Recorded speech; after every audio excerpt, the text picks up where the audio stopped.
Y bien, hasta aquí la noticia. Soy Juan José Ríos. Por favor, quédese con nosotros porque a continuación a las 8:45 se va a analizar las peticiones que han hecho los diferentes médicos de diferentes hospitales temporales que atienden a pacientes del COVID-19. Así que, compañeros, ¿cómo están? Buenas noches. Adelante.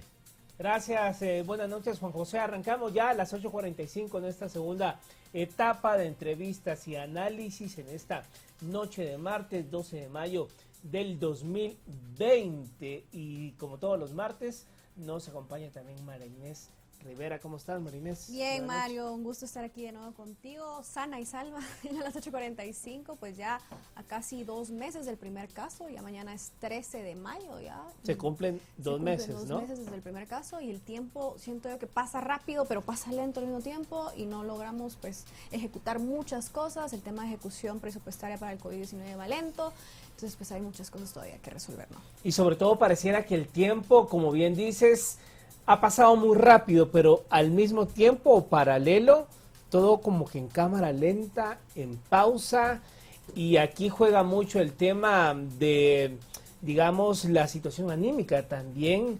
La desesperación empieza a ser mella en muchas personas. Así es, yo creo, bueno, hay medidas obviamente que eran necesarias de confinamiento desde el inicio, ¿no? Pero la gente ahorita cuando toma medidas tan estrictas desde el inicio de la pandemia, ya la gente se empieza a desesperar, ¿no? Ya llevamos casi 2 meses pues con estas medidas de estar en nuestra casa y obviamente la gente ya se está viendo desesperada, con toque de queda prácticamente desde la segunda semana desde que fue el primer caso, entonces obviamente ahorita ya la gente se empieza a desesperar un poco, ¿no?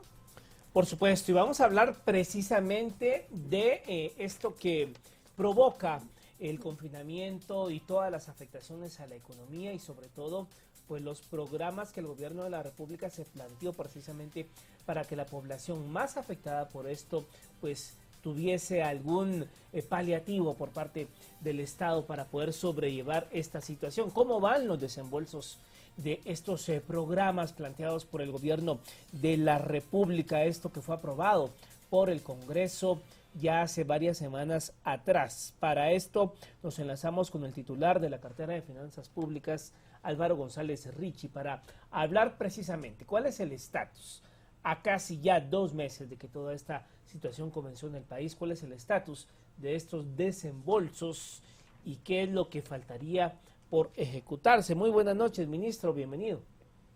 Sí, muy buenas noches, Mario, ¿cómo están todos? Bien, gracias. Muchas gracias, ministro. Bueno, ministro, para arrancar un poco, si nos puede contar, pues ya lo adelantaba Mario, ¿cómo va todo este tema de ejecución de las ayudas? Por ejemplo, el tema del bono familia, que es de lo que se está hablando últimamente, de que no ha llegado pues a varias familias guatemaltecas. ¿Cómo se encuentra la ejecución de dicho programa en estos momentos? Sí, bueno, muy buenas noches. Les diría, es importante tal vez dividir en dos la parte de ejecución de los programas.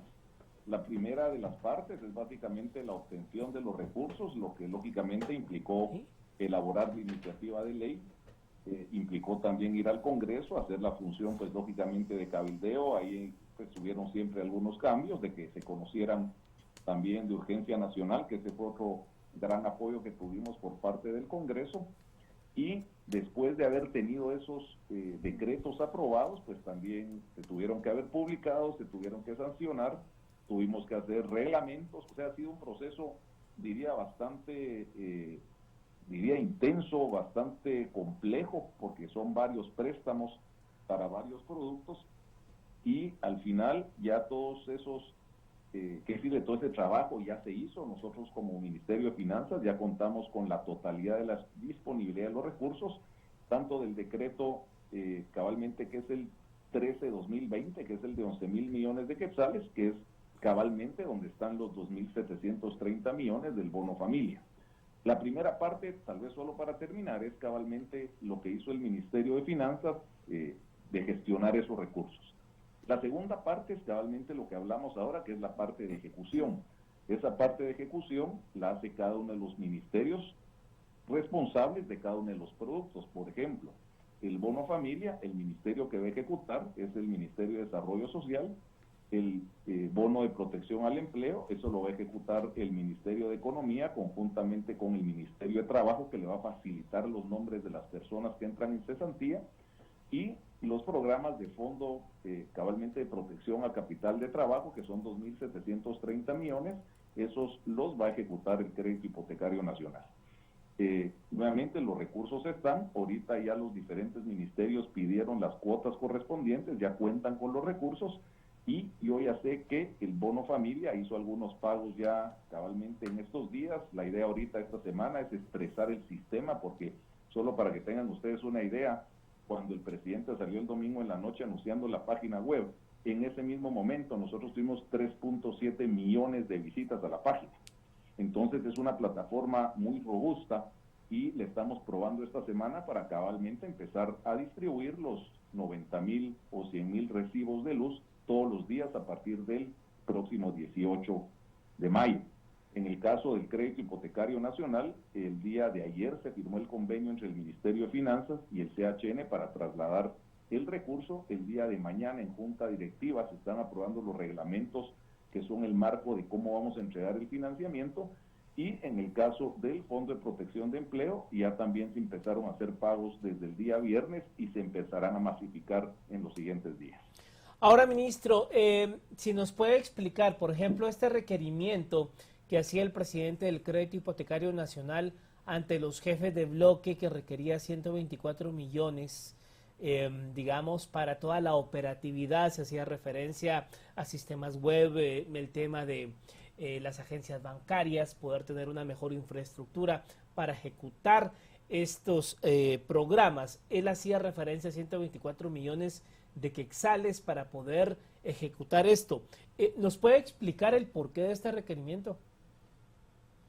Bueno, tal vez solo valdría la pena revisar un poco la conceptualización de ese dinero o ese recurso que se le está entregando al CHN. Ese recurso se está entregando al CHN no forzosamente para que lo distribuya, por así decirlo, o lo coloque el Crédito Hipotecario Nacional. Este recurso se está yendo al CHN para que éste a su vez lo traslade a los bancos del sistema y a las cooperativas de ahorro y crédito, para que estos tengan la capacidad de poder colocar de una manera más rápida los 60,000 créditos que estimamos nosotros se podrán otorgar con estos 2.730 millones. La idea de estos créditos es que es un credit scoring, es una revisión del crédito que va a ser lógicamente mucho más express que un crédito normal.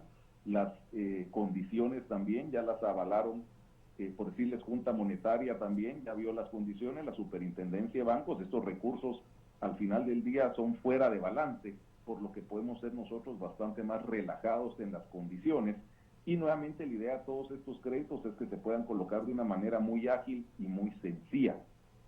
El CHN, a donde venía su comentario, es que si ellos pues quieren agarrar un pedazo más grande de estos créditos para que ellos los coloquen, pues van a tener que invertir también en cierta infraestructura, ya que el CHN es un banco relativamente pequeño en capacidad instalada de poder desembolsar créditos. Esto de los 124 millones es una cantidad que nuevamente pueden estar en la necesidad de requerirla para poder crecer, pero creo yo también que es parte de recursos que no van a venir de este dinero que se entregó específicamente para dar créditos, en este caso a los guatemaltecos que así lo requieran. Ahora bien, ministro, en el tema de ejecución, que muchas personas en estos días han estado alegando de la baja ejecución que ha existido de parte del gobierno. Por ejemplo, si uno se mete a la página del Ministerio de Finanzas, en donde se ve la ejecución del presupuesto de coronavirus para COVID-19, la ejecución se ve de un 0.5%. ¿A qué se debe pues esta baja cantidad de ejecución del presupuesto para toda esta pandemia del COVID-19? Sí, recordemos que ahorita, como ya los diferentes ministerios tienen un techo presupuestario más alto que no han empezado a ejecutar, por ejemplo, el MIDES, si ahorita tiene 6,000 millones más de techo presupuestario, el porcentaje de ejecución que tenga se minimizó. Entonces, los ministerios que tienen ahorita una ampliación presupuestaria, por ejemplo, los 2.700, los 2,000 millones que tiene el 2.400 millones que tiene adicionales el Ministerio de Economía, los 6,000 millones que tiene el MIDES, eso lo que viene a reflejar claramente es que como no han ejecutado este recurso y a la vez lo suma al presupuesto existente, el porcentaje ejecutado se minimiza, pero sí hemos de aceptar también que estos programas sí han requerido una carpintería fina, por así decirlo, en plataformas tecnológicas. Les doy un ejemplo. El bono familia, solo el hecho de enlazar el número de celular de la persona que está en el hogar con el número de contador, para que éste a su vez abra una cuenta en un banco del sistema, para que el usuario o el beneficiado de este bono familia pueda ir con su número de DPI y la clave que va a ir a su celular a comprar en un establecimiento donde haya un POS, a un cajero automático donde hay un retiro efectivo sin tarjeta o a una agencia bancaria. Esto han sido semanas realmente de convenios con la Asociación de Bancos de Guatemala, con las redes de cajeros automáticos, con las telefónicas, con las empresas distribuidoras de energía eléctrica, la compra de la nube. O sea, son temas extensos.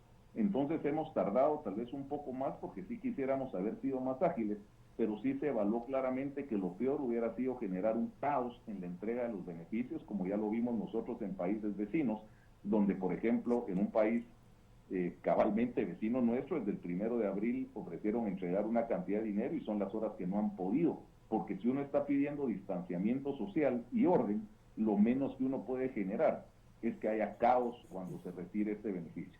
Nosotros, de alguna forma, al utilizar los cajeros automáticos, los POS de diferentes establecimientos o las agencias de banco, lo que estamos garantizando es que no estamos poniendo en riesgo la vida de la persona que ha sido beneficiada con este dinero y que lo va a poder ir a retirar de una forma ágil, por así decirlo, sin aglomeraciones que en caso no se hubieran tomado estas medidas, pues lógicamente se hubieran dado. Ahora bien, ministro, digamos, esta situación es una situación completamente atípica. Entendemos todos que no estábamos preparados para enfrentar algo así.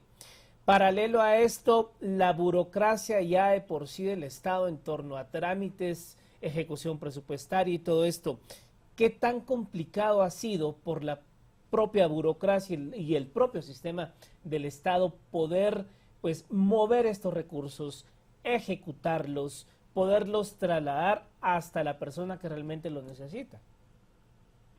Bueno, tal vez regresaría a lo primero que platicaba al principio del programa, en donde hay dos partes, la parte de obtención de los recursos y la parte de ejecución. La verdad que lo que se hizo ahorita en conjunto con el Congreso, con el Ministerio de Finanzas, con el presidente, con el gabinete, de haber logrado la aprobación de 3 ampliaciones presupuestarias de 11,000 millones de quetzales, en los cuales utilizamos nosotros el artículo 133 de la Constitución, en donde los bonos que emite el Ministerio de Finanzas los adquiere el Banco Central. Nuevamente, todo esto que hicimos ahora, en el plazo que lo hicimos, y a esto sumémosle todavía la aprobación de los préstamos que teníamos pendientes de los bancos multilaterales a ser ejecutados en un periodo de 4 o 5 años, préstamos que suman más de 1,000 millones de dólares para infraestructura hospitalaria, infraestructura vial, fortalecimiento del Ministerio Público, del sector justicia, un préstamo de apoyo presupuestario. O sea, lo que se hizo ahorita, yo que también tuve la oportunidad de estar en el legislativo, de veras, esto es un récord histórico. O sea, jamás se había hecho, jamás habíamos logrado en un tiempo tan corto lograr estas aprobaciones, lograr estos consensos en el Congreso, y lógicamente se dio viendo la necesidad que tiene la gente de recibir estos recursos. Entonces diríamos nosotros que la parte de gestión de los recursos, que es la parte, por así decir, que en el caso mío como ministro de Finanzas me corresponde, está totalmente terminada en tiempo récord. Ahora bien, si nos vamos a la parte de ejecución, la cual hubiéramos querido comenzar tal vez la primera semana de mayo, hemos tardado unos días más, repito, porque no podemos nosotros poner en riesgo que los sistemas colapsen, y hay mucha tecnología, hay mucha gente que va a salir beneficiada y hay muchos programas. Son 10 programas los que nosotros ahorita estamos entregando. Por ejemplo, la caja Saldremos Adelante, se han entregado más de 200,000 cajas. Tenemos casi 600 millones de quetzales en alimentación escolar, que se está entregando alimentación para 2.4 millones de niños. Tenemos nosotros también el bono al comercio popular, que son 200 millones. Tenemos el subsidio a la energía eléctrica a quienes consumen menos de 300 kilowatts hora, que son 630 millones de quetzales que van a empezar a poder utilizar desde el mes de mayo. Tenemos los 2.730 millones cabalmente del CHN, tenemos los 2,000 millones de Fondo de Protección del Empleo, tenemos los 6,000 millones para 2 millones de familias del bono familia, tenemos los 50 millones para el adulto mayor, tenemos 26 millones para los personal expuesto al COVID. O sea, es una serie de programas de veras intensos que todos se deben entregar, pero recordemos que esto no solo es voluntad del gobierno, todo esto tiene que ser avalado por la Contraloría General de Cuentas, quien de alguna forma es la responsable de fiscalizar el dinero público. Entonces ha sido complejo, de veras que lo que se ha hecho ahorita se ha hecho a costos muy bajos. El sistema con el cual se está entregando el bono familia costó cero, o sea, no se le pagó a nadie. Básicamente es un desarrollo interno que nos va a seguir sirviendo de aquí en adelante. Es un sistema a través del cual se está haciendo objetivamente sin que pase mano humana. O sea, esto no se le está entregando a los alcaldes para que ellos decidan.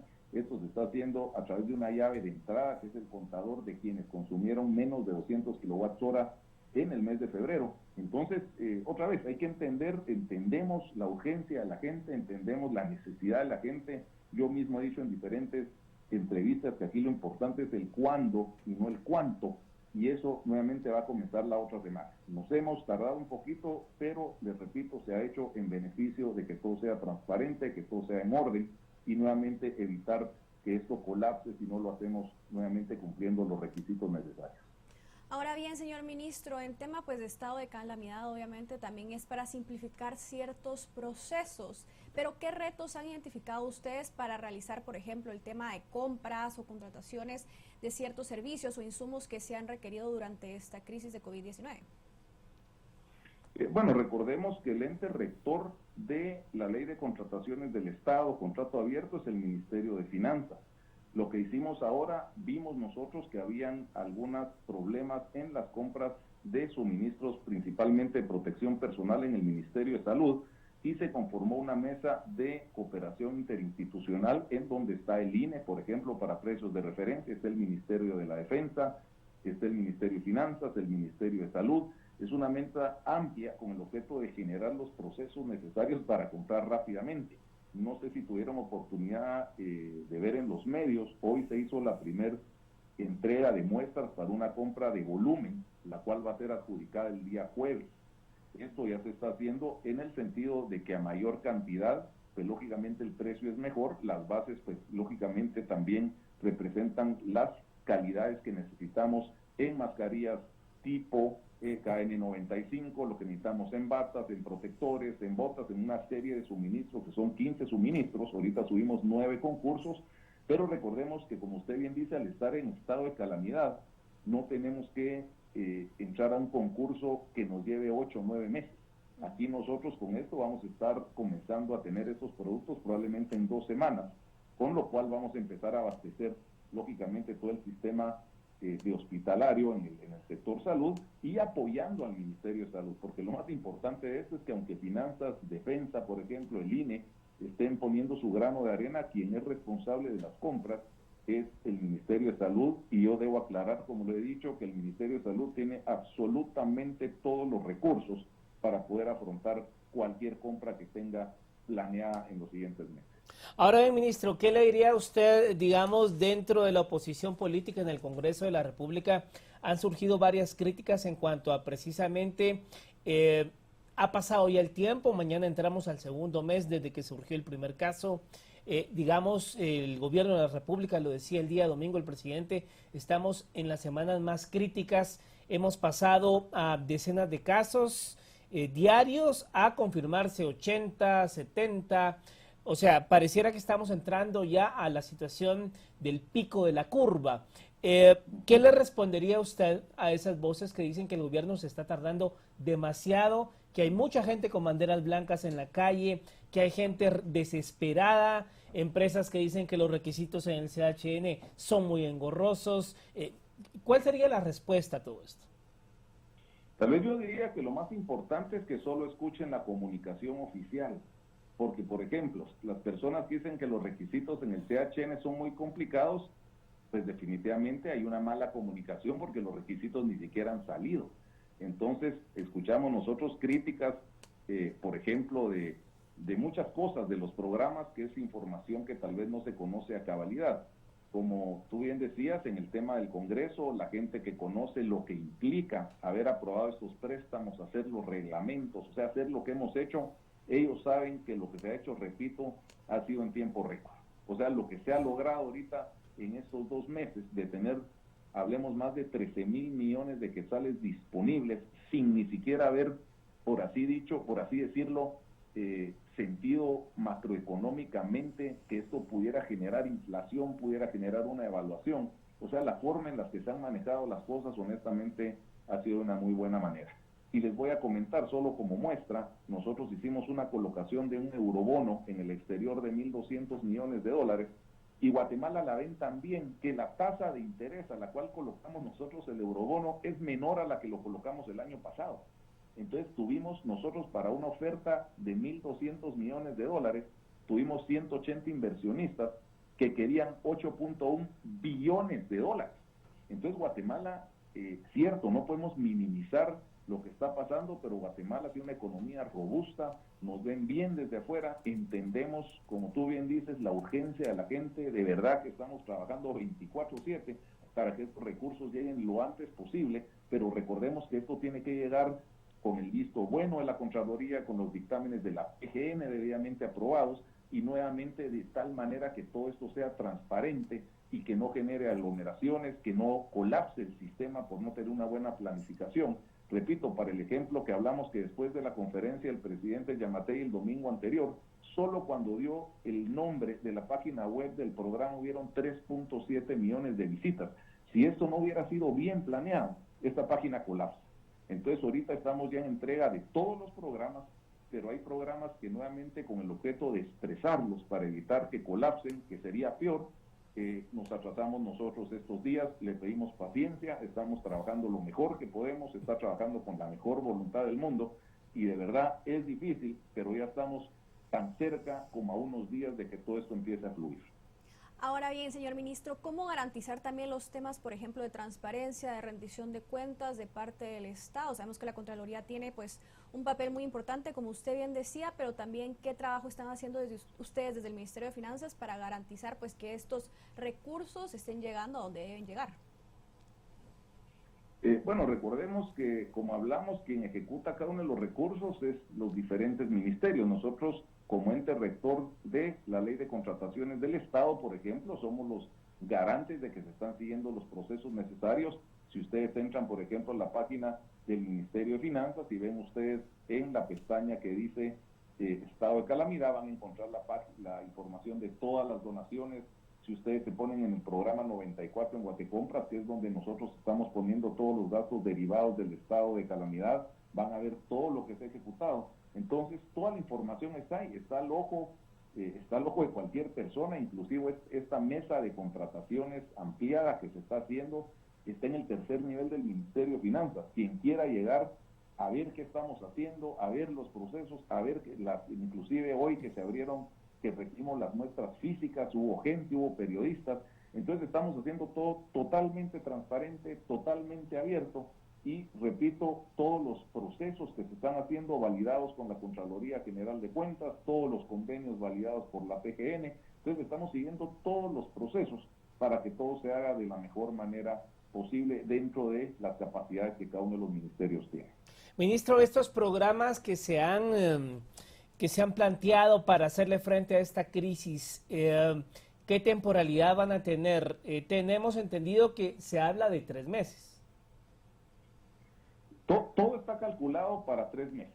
Pensemos que inclusive el bono de protección al empleo, que son 2.000 millones de quetzales, que está calculado para 300.000 empleados en cesantía a 75 quetzales diarios.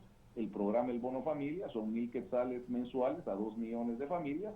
Y el crédito y las opciones de financiamiento en el CHN, pues también esos pensemos que pueden seguir todavía unos meses, porque en este caso es para cubrir capital de trabajo o nómina, etcétera.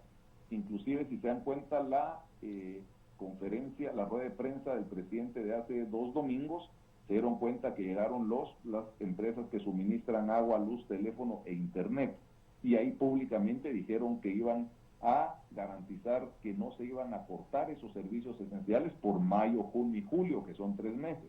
Ahorita el domingo vieron ustedes al presidente del Banco de Guatemala, vieron al presidente de la Asociación de Bancos de Guatemala, los vieron atrás del presidente diciendo que también estos 3 meses iban a relajar la forma de cobro de los bancos en capital e intereses. Entonces todo lo estamos nosotros pensando en 3 meses. Lógicamente, esperamos que esto lo podamos controlar, que no se ponga peor, de ahí tenemos algunos otros mecanismos pues ya saben que tenemos nosotros que planear. Hay escenarios A, escenarios B, no se los voy a comentar ahorita, pero sí estamos nosotros trabajando, así como en escenarios que todo pudiera empeorar, que ojalá no sea así, porque vamos bien, en escenarios de cómo reactivar la economía. Todos los escenarios que nos han presentado a nosotros, por ejemplo, el Fondo Monetario Internacional, Guatemala es el país menos lastimado de la región con el coronavirus y el país que más va a crecer el otro año.